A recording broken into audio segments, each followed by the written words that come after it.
A new major angle is being hinted at on television that has fans once again aiming for the moon with their theories. We'll also see how this could be connected to the big recent promos. Starting things off with the new major angle that's being hinted at and how fans think it can be paid off.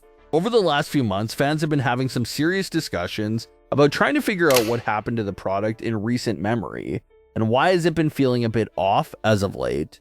When Triple H originally rose to creative power in late 2022, a lot of fans argue that the product greatly increased on quality. Although Triple H was labeled as the chief content officer, it was also reported that Vince McMahon was still pulling some creative strings from the shadows all the way until around early 2024. That's when Vince McMahon was actually fully gone from creative. Those first few years of Triple H's reign was some of the best years of the product in quite some time. So fans are just a bit baffled that the current product we're seeing is still Triple H's regime, when it's nothing even close to how things were from 2022 to 2024. So everyone has been wondering if the Triple H-led creative team has lost a step, or what has really happened here to cause such a drastic change in the quality of the product.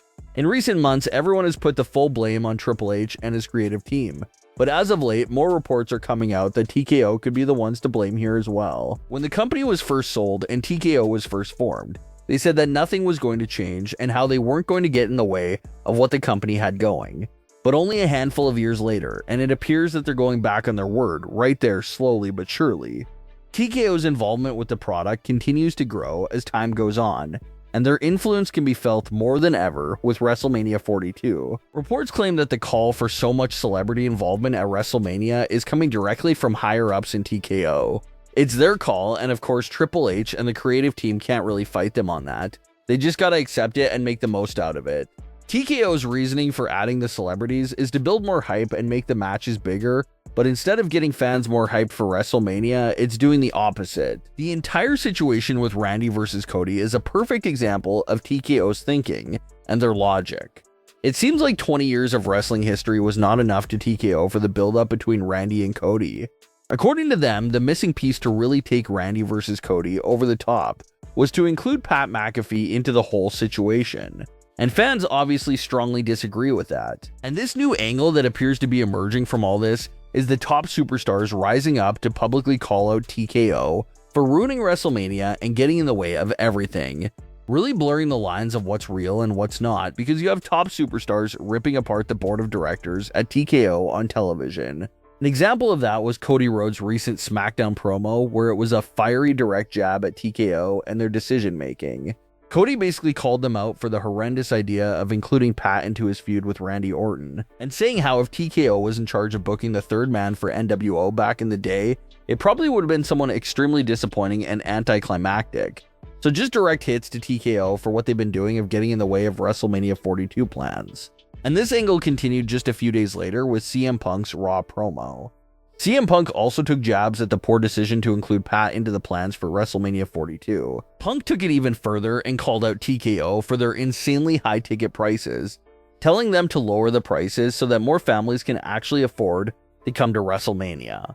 So out of all the matches, main events, and celebrity crossovers, the hottest topic of discussion going into WrestleMania 42 is actually this whole WWE versus TKO angle. Is this real? Is this part of a storyline? Why is TKO suddenly catching all these direct jabs from the top stars? Some fans are even wondering if Triple H could be speaking through CM Punk and Cody Rhodes. Is it possible that some of the things Cody and Punk said this week is actually how Triple H feels? And could that be Triple H's way of getting the message out that TKO is legitimately getting in the way of many things that the creative team wants to do? And there's nothing they can really do about it. They just gotta accept whatever TKO forces them to do. Could Punk and Cody's promos actually be a disguised cry for help from Triple H? These are all the different types of questions fans are wondering right now, and it's definitely the hottest story they got going right now, regardless of how real or how fake it is.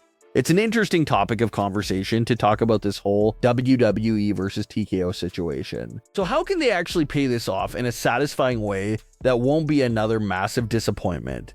The answer and solution is simple, and it's The Rock. This is probably the 50th theory of the year discussing The Rock's return, but it does make sense for him to be the payoff here. The final boss is a persona, it's a nickname, but it's also the truth. The Rock is actually a member of the TKO board of directors. So when these superstars are taking the heavy jabs at TKO, you're taking a jab at The Rock himself. Both Cody and Punk didn't really shy away from that either. In Cody's promo, even though he was directing his comments towards Pat and TKO, Cody had some subliminal lines in there talking about who Pat was really working for and who he was affiliated with. Cody didn't directly drop The Rock's name, but it is publicly known that The Rock and Pat are actually very close friends with each other. So maybe he is dropping the hint himself that he feels like The Rock is still behind and sending Pat down to interfere in his WrestleMania match. Punk was more direct with his jabs towards The Rock. Punk name dropped him specifically and basically said that The Rock was washed up even in Hollywood and was no longer a box office attraction. So two promos by Cody and Punk that both set their crosshairs on TKO and both contain hidden and visible jabs at The Rock. So the only logical payoff for these anti-TKO promos is for The Rock to end his television hiatus and be that representative for TKO to come out and end this slander towards their name. TKO gets fed up with all the superstars and fans complaining, so their last resort option is to send in The Rock to restore order and get everyone back in line. It's a simple story, but it makes a lot of sense and sets up the perfect stage for The Rock to return.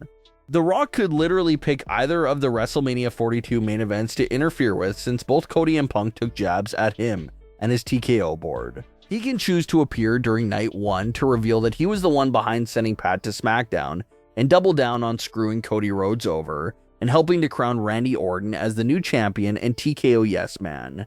Or The Rock can appear during the night 2 main event to confront CM Punk for his comments and maybe have another face-off with Roman Reigns as well in the process. So if they want to capitalize on this entire narrative of TKO getting in the way and interfering, it feels like The Rock is the perfect representative for TKO and to be their voice to fight back against all these superstars speaking out against TKO. It's real and believable because The Rock is on that board, so it's a nice way to get The Rock to return and also continue this angle against TKO in a big way as well. The return theories with The Rock never really end. As soon as one return theory gets crushed for him, it doesn't take long for another one to form, and that's exactly what has happened here. The Rock didn't turn out to be the mystery caller specifically, but you got Cody throwing hints that The Rock can still be involved, and Punk coming after him as well, and suddenly buzz around The Rock's return is back to being sky high again. So this is another good theory for The Rock's return, but in terms of this specific theory, he has until WrestleMania 42 Night 2 to show up, or else this theory is busted too. If The Rock is not a part of WrestleMania 42 in any way, that will end this TKO theory for the time being, and we'll be back to the drawing board for return theories for The Rock. But it's just interesting that they're really diving deep into the whole narrative and angle of TKO being an issue. It naturally seems like they're setting up the path of a TKO board member like The Rock to pop up and address this whole situation. Hopefully they don't send down another ESPN representative to be the voice of reason for TKO. Something like that would only make the hole deeper. It feels like The Rock is the only one that can maybe salvage this entire mess surrounding WrestleMania 42. Anyone besides him standing up for TKO's behalf would be a disappointment. So we'll have to see what awaits us at WrestleMania 42, and if there is another crazy twist like this planned for the closing moments of that show. But what are your thoughts on today's stories? Leave your comments below. Don't forget to subscribe with all notifications on, and leave a like if you enjoyed. Thanks for watching, guys.